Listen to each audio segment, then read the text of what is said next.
చాణక్యుడు చెప్పిన ఈ 4 లక్షణాలు ఉంటే మీరు ఎప్పటికీ ధనవంతులు అవ్వలేరు, మిడిల్ క్లాస్ పీపుల్ గానీ ఉండిపోతారు, ఇంకా కిందకి వెళ్ళిపోతారు.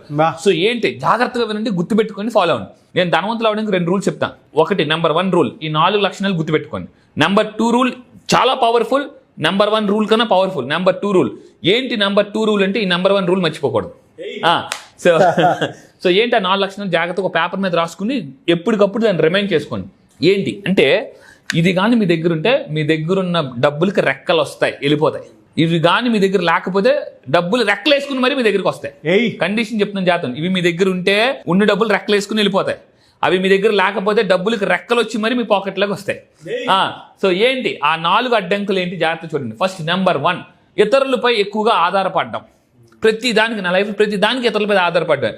అప్పుడు ఏమో తెలుసా, మీ వీక్నెస్ వాళ్ళకి అర్థమైపోతుంది. ఏదో ఒక రోజు టైం చూసి దెబ్బ కూడా ఎత్తరు. మళ్ళీ చెప్తున్నాను. సో టైం వచ్చినంత వరకు వెయిట్ చేస్తారు, తర్వాత అందరు స్ప్రెడ్ చేస్తారు. ఈ మనిషి మన మీద ఆధారపడతాడు రా, వేస్ట్ రా అని చెప్పేసి టైం చూసుకుని అందరూ ఒకటైపోయి మీకు దెబ్బేస్తారు. సో ఇతరులపై ఆధారపడడం తగ్గించండి, ఎంత వీలైతే తగ్గించుకుంటూ ఉండండి. చాణక్యుడు ఏం చెప్పారంటే, స్వయంగా పని చేయని వారు ఎప్పుడూ విజయాన్ని సాధించలేరు. సో మీరు నేర్చుకుంటూ ఉండండి. మల్టిపుల్ ఈ 2026లో మీరు సక్సెస్ అవ్వాలంటే మల్టీ టాలెంటెడ్ అవ్వాలండి. Multi talent. మీరు నా క్లాస్కి రండి, నేను డ్యాన్స్ చేస్తాను, మిమిక్రీ చేస్తాను, పాటలు పాడతాను, ఫన్ చేస్తాను, హీలింగ్ చేస్తాను, అన్ని. ఇక్కడ చూడండి, ఇతరులపై ఆధారపడడం దయచేసి మీరు తగ్గించుకోండి. సో దిస్ ఇస్ ఆధారపడాలి కానీ అతిగా ఆధారపడకూడదు. అది చాణక్యుడు చెప్పే పాయింట్ అనమాట. చాలా మంది ఇంట్లో ఎస్పెషల్లీ లేడీస్ హస్బెండ్ ఇన్కమ్ మీద ఎక్కువ ఆధారపడతారు. కొన్ని రోజులకి ఏమవుతుంది తెలుసా అండి, లేడీస్ అందరికి నేను కూడా చెప్తున్నాను, అమ్మ లేడీ మిలియనర్స్ జాగ్రత్త గుర్తుపెట్టుకోండి అమ్మా. కొన్ని రోజులకి మీ హస్బెండ్ ఏమంటారంటే, నువ్వేం సాధించావు లైఫ్లో, ఏమిటండి అంత అంటారు, తాతని దగ్గర తెల్లవారు నుంచి రాత్రి దాకా మీకు సేవ చేసుకోవడానికి అయిపోయింది అని అంటారు వీళ్ళు అని చెప్పేసి. గొప్ప చేసేవాలే, ఏం చేసేవాలే అని అంటారు అనమాట. అందుకే నేను చెప్పేది ఏంటంటే, హస్బెండ్ మీద వైఫ్ ఎక్కువ ఆధారపడకూడదు, వైఫ్ మీద హస్బెండ్ కూడా ఆధారపడకూడదు. కొన్నాళ్ళకి అంటే చాలా మంది జెంట్స్ వైఫ్ ఇన్కమ్ మీద ఆధారపడతారు. తర్వాత ఏమవుతుందంటే, బయట మా అమ్మాయి ఇన్కమ్ తిన్నావు ఏముంది అంటారు. అదేమిటండి, ఇంట్లో ఉన్నాను, పిల్లలు చూసుకున్నాను, నేను ఎంత కష్టపడ్డానంటే ఇవన్నీ తుత్తు జుజ్జుబి అనమాట. ఇవన్నీ పోతాయి, టైం వచ్చినప్పుడు అన్ని బయటకు వస్తాయి. సో నెంబర్ 2, సోమరితనం. ఇది ప్రపంచం అతిపెద్ద శత్రువు. ద మోస్ట్ టాలెంటెడ్ పీపుల్ సోమరితనం వల్ల అవకాశాలు కోల్పోతారండి. ఒక మొసలి, మనకి చాలా ఫేస్బుక్లో పిక్చర్స్ వస్తుంటాయి. ఒక మొసలి, బలమైన మొసలి, తిందాంలే అని అనుకుంటే జాగ్రత్త ఉండండి. ఎదురుగా వెళ్తున్న ఒక దాన్ని నెక్స్ట్ వస్తుంది ఆపర్చునిటీ నెక్స్ట్ వస్తుంది అనుకుంటే రాలే. ఈ మొసలి ఆకలితో ఎండిపోయి చచ్చిపోయి కరెక్ట్గా మంచి జంతువు వచ్చినప్పుడు దీన్ని కదలడానికి ఓపిక కూడా లేదనమాట. మీరు వయసులో ఉండేటప్పుడు మాత్రం చెప్తున్నాను, సోమరితనం ఆపేయండి. అందుకే మహాకవి శ్రీశ్రీ చెప్తారనమాట, ఓ సోమరి పోతులారా చావండి, ఎముకలు కుళ్ళిన వృద్ధుల్లారా చావండి అని.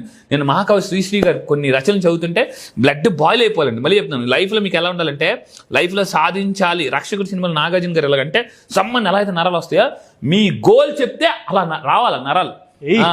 ఆ సోమర్తనం ఉండేవాళ్ళు వదిలేయండి ఫస్ట్ ఆఫ్ ఆల్. సో అతిపెద్ద శత్రువు ఈ సోమర్తనం. లేజినెస్ ఉండేవాళ్ళు ఏమవుతారంటే క్రేజీగా పనిచేయలేరు, లేజీగా ఉండేవాళ్ళు క్రేజీగా ఆలోచించలేరు, అవకాశాలు కోల్పోతారు. దీనికి ఒక ఎగ్జాంపుల్ చెప్తాను జాగ్రత్త. ఒక సింహం అడవిలో బాగా వేటాడే సింహాన్ని తీసుకొచ్చి ఒక అతను ఏం చేసి బోన్లో సింహం ఏంటి, రోజు అడవిలో అంటే ఫుడ్ దొరకాలంటే వేటాడేది. ఈ సింహాన్ని తీసుకొచ్చి ఎప్పుడైతే బోన్లు వేసిన తర్వాత రోజు ఫుడ్ పెడుతున్నాడు. ఫుడ్ పెట్టిన తర్వాత దానికి ఏంటి, హ్యాపీగా టైంకి ఫుడ్ వచ్చేస్తుంది, హ్యాపీగా రిలాక్స్, మస్తు మధ్య టైంకి ఫుడ్ వచ్చేస్తుంది, అంత అయిపోయింది. 21 days తర్వాత అతను ఎవరైతే ఫుడ్ వేస్తున్నాడో ఆ బోన్ ఓపెన్ చేసాడు. వెళ్ళిపో, నీకు ఫుడ్ ఎట్లా పోతానరా బాబు, నువ్వు రోజుకి 2 days 3 days మేకలు తినేస్తాను మనిషి సింహానికి. ఆ సింహం అలాగే వెళ్ళిపోయి మళ్ళీ వెనక్కి వచ్చిందంటే బోన్లోకి. మళ్ళీ అలా చూడండి, సింహం అలాగే వెళ్ళిపోయి మళ్ళీ ఆ బోన్లోకి వెళ్ళిపోయింది. అది వెళ్ళట్లే, నువ్వు వెళ్ళని పొడుతున్నా కూడా వెళ్ళట్లే. ఎందుకు? ఇప్పుడు మళ్ళీ బయటికి వెళ్తే వేటాడాలి, ఎవడు పడతాడరా నాయన అని చెప్పేసి రిలాక్స్ అయిపోయింది అనమాట. అందుకే చెప్తున్నా, relax is equal to life climax. So మీరు సోమరితనాన్ని వదిలేయండి. సోమరితనం ఈజ్ ఈక్వల్ టు పేదరికం. మీరు ఆ సింహంలాగా అంటే సింహం చాలా పవర్ఫుల్, కానీ దానికి ఏమైపోయింది, మళ్ళీ ఇప్పుడు వెళ్ళి ఎవడు వేటాడుతాడు, ప్రశాంతంగా ఇక్కడ ఉంటే ఫుడ్ వచ్చేది టైంకి అని అయిపోయింది అనమాట. సో సోమరితనం వల్ల ఏంటంటే టాలెంట్ ఉన్నా కూడా మర్చిపోతారు, గుర్తించలేరు. అండ్ 3 లక్షణం 3, అధిక ఖర్చు. వారన్ బఫెట్ అంటాడండి, నేను డబ్బు తాత అంటాను. అతను డబ్బు తాత. మనకి గాంధీ తాత గారు ఎలాగో అతను డబ్బు తాత. జాగ్రత్త, వారన్ బఫెట్ రోజుకి 250 కోట్లు కాదు, ఇప్పుడు 350, ఒకప్పుడు 250, ఇప్పుడు రోజుకి 350 కోట్లు. ఎవ్రీడే 350 కోట్లు అకౌంట్లో పెడితే ఎలా ఉంటుంది చెప్పండి? అసలు మామూలుగా ఉండదు, ప్రతిరోజు పండగే, మామూలు ఎనర్జీ కాదు. సో అతను ఏమంటాడంటే అసలైన ఆర్థిక నిపుణుడు ఎవరు అంటే, ఎవరు? వారెన్ బఫెట్ చెప్తున్నాడు, ఎవరైతే ఖర్చుని కరెక్ట్గా బ్యాలెన్స్ చేస్తారో వాళ్ళే అసలు ఆర్థిక నిపుణులు. డబ్బు సంపాదించే వాళ్ళు ఆర్థిక నిపుణులు కాదు. 1996లో అమెరికాలో టాప్ 100 మిలియనర్స్ 2004 వచ్చారు బ్యాంక్ కరప్ట్, మొత్తం అవుట్. 4 మంది ఉన్నారు ప్రపంచంలో, 96 మంది రోడ్డు మీద దివాలా తీసేశారు. ఎవరిలంటే డబ్బుని సరిగ్గా మేనేజ్ చేయలేని వాళ్ళు అనమాట. సో చాలా మంది ఉంటారు. నేను అడుగుతా, 2002లో ఎంత డబ్బు సంపాదించారంటే తెలియదు. 2025 ఈ సంవత్సరం ఎంత డబ్బు సంపాదించారంటే తెలియదు. ఎంత సేవ్ చేశారు తెలియదు. అసలు ఎంత ఇన్వెస్ట్ చేశారు తెలియదు. అసలు ఏం చేస్తున్నారు తెలియదు. రేపు ఫ్యూచర్ ఏంటి తెలియదు. సో అందుకే చెప్తున్నానండి, ఇది చెప్తున్నప్పుడు మీకే అనిపించవచ్చు, ఏంట్రా సార్ నా కోసమే చెప్తున్నాడు అని మీకు అనిపించవచ్చు. నేను చెప్తున్నా, ఇప్పటికైనా మేల్కొనండి. సో మళ్ళీ చెప్తున్నా, అధిక ఖర్చు మీరు చేస్తూ ఉంటే ఒక ఫైనాన్షియల్ కోచ్ని పెట్టుకోవాలి.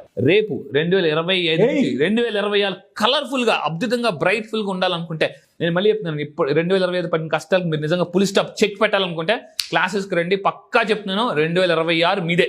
రాసి పెట్టుకోండి, మనీ ఇయర్ అని టైప్ చేయండి. ఇప్పటి వరకు మనం హ్యాపీ న్యూ ఇయర్ అన్నాం, చెప్పింది చాలు. ఇంకా హ్యాపీ మనీ న్యూ ఇయర్ అని చెప్పండి. ఇంకా అది ఎక్స్ట్రాడినరీ అండి.